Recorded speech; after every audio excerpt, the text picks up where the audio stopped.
Nicholas, my friend, how's the weather down there in, Venezuela? It's Venezuela, Donald, and you are not my friend. Your warships surrounding my country like vultures over a corpse. Warships? Those aren't warships. Those are freedom boats. A democracy gift. A very beautiful democracy gift. The best democracy gift ever made, actually. We should patent that name. Democracy gift? You have destroyers with missiles pointed at my capital. Look, Nicolas, let's cut to the point. I hear you have a little drug problem down there. A drug problem? Yeah, drugs. Terrible drugs. Sitting right on top of your 300 billion barrels of oil. Very unfortunate geographical placement of these drugs, really. Very unfortunate. Donald, are you seriously calling oil drugs now? What? No, oil? Who said oil? I said drugs. D-R-U-G-S. Very different things, Nicholas. Very different. Although, now that you mention oil, how is your oil doing? It's doing fine, Donald. And yes, it's staying exactly where it is, in Venezuela, where it belongs. Oh, Nicholas, think about it. That beautiful oil down there is crying for freedom. It's trapped. It wants to be free in American refineries, creating American jobs, making America great again. And what exactly would Venezuela get out of this brilliant arrangement? Democracy. Beautiful American-style democracy. We'll even throw in some McDonald's franchises. You want to trade my oil for hamburgers? Not just hamburgers, Nicholas. Freedom hamburgers. There's a difference. It's all about the branding. Let me understand this correctly. You placed a $50 million bounty on my head. 50 million. That's like a compliment. You should be flattered. I only put bounties on the most important drug lords. Drug lords? Absolutely. You're like El Chapo, but with more proven reserves. More dangerous drugs. Donald, I am the democratically elected president of a sovereign nation. Democratically elected? Good one. I know something about questionable elections, believe me. But hey, at least you won yours with style. Very authoritarian, very efficient. Why don't you just admit this is about oil? Oil. This is about drugs, Nicholas. Terrible, terrible drugs that just happen to be geologically located near petroleum deposits. That doesn't make any sense. Look, let me level with you. I've liberated countries for less oil than you have.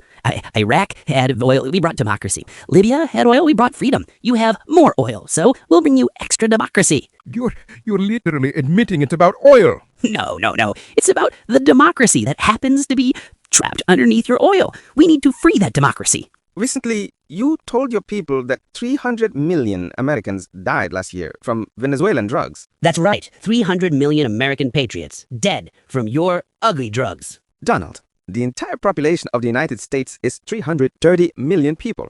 And if 300 million died because of drugs, it means your entire country would have vanished. Exactly. It's a crisis. So you're claiming that 90% of America is dead. And you wouldn't have enough people left to operate your country. Well, it looked like you never miss your math classes.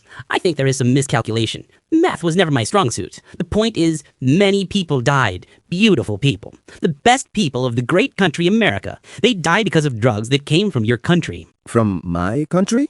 Donald, even if drugs somehow flew from Venezuela, they'd have to go through Colombia, Panama, Central America, and Mexico to reach your border. That's like blaming Norway for crime in South Africa because they both exist on planet Earth. The American people don't need geography, Nicholas. They need intelligence, oil intelligence. And you have that one, so here we are for spreading democracy with our freedom boats. I hear you're mobilizing 4.5 million militia members. That's actually a lot of people standing between me and your drug problem. Those are ordinary Venezuelans ready to defend their sovereignty and their oil. Sovereignty? Schmovereignty. How about this? I'll give you a great deal. You give me 80% of your oil, and I'll let you keep 20% and your sovereignty. That's not how sovereignty works, Donald.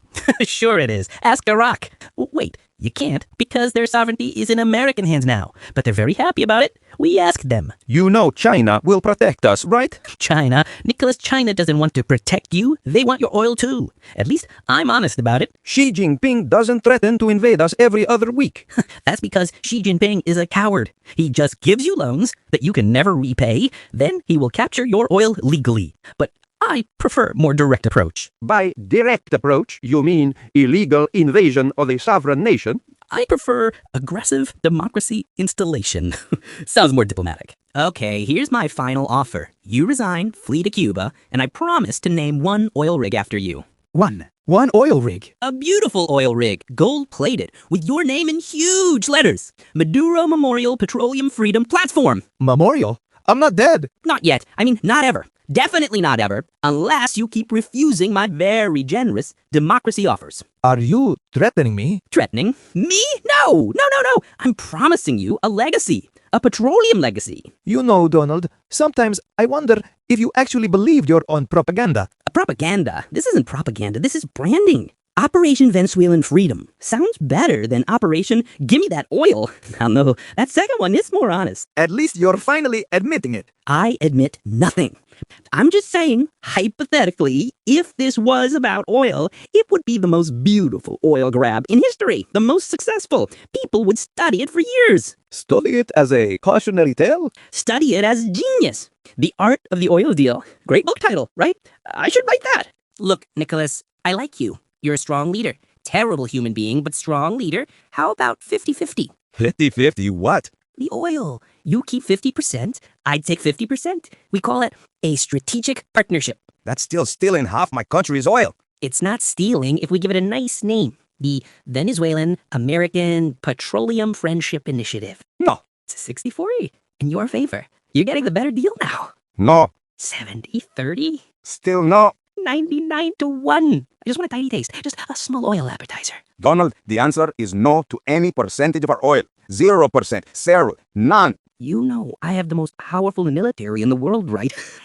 And you know I have Russia and China backing me? Putin will make you pay for this. Putin? That little bald bitch? He can barely handle a country run by a comedian. You think he scares me out? Xi Jinping will. She, please. I'll buy his silence with a piece of your oil revenue. Everyone has a price, Nicholas. Everyone. Putin is busy with Ukraine. China's busy with some, Chinese things. This is perfect timing for a little Venezuelan democracy project. My 4.5 million militia members will never surrender. We'll fight till our last breath. This will be your Vietnam, Donald. 4.5 million? That's an adorable number. I have Twitter followers who could probably take on Venezuela.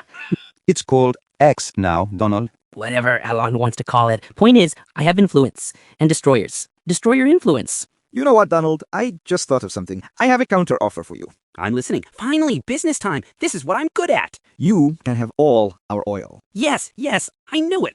I'm a genius. The art of the deal. I should call this chapter. Right after you give us Alaska, Texas, and California. Wait, what? That's not how it works, Nicholas. Why not? You want our resources, we want your territory. Fair trade. But those are American states with American oil. Exactly. Now you understand how it feels. That's actually very clever.